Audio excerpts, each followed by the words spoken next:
What challenges did you have to overcome in having both yourself and your family members as characters in the film?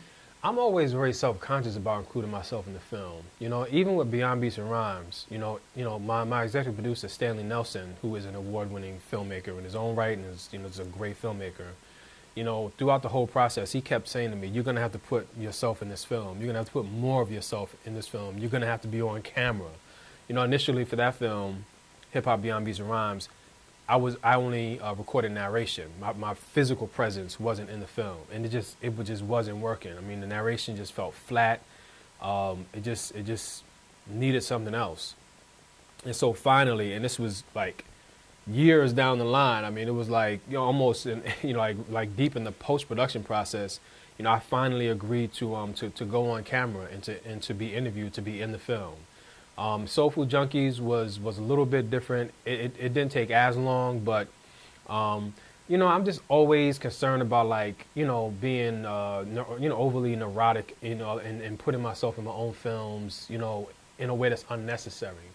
But when we were making the film, Stanley and other people really felt like they wanted to hear more of me. They wanted to hear more of my father's story. They wanted to see my mother more. They wanted to see my sister more. They wanted to see my family. And so that's the reason why I included my family in the way that we did. And, I had to talk to my sister and my mother about what it was I was doing and, kind of get their okay, because they had concerns about what I was going to say about my father, how I was going to say it, what I was going to say about soul food. So I had to kind of convince them and assure them, what I was trying to accomplish with the film. And then once I did that, they were cool. And it all worked out well. As an African-American filmmaker, highlighting sensitive issues in your own community, were there pushback during the actual interviews? No, there was no pushback during the interviews. I mean, I definitely have people who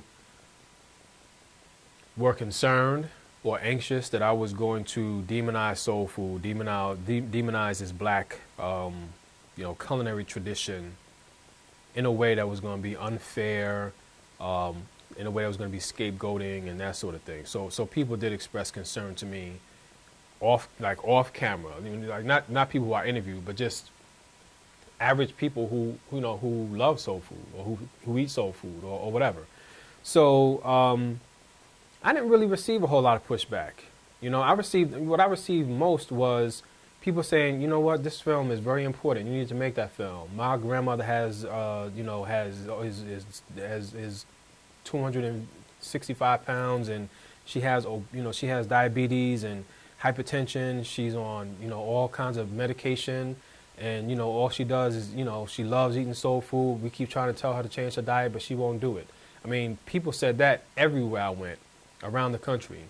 So I think most people felt like it was an important film that needed to be made.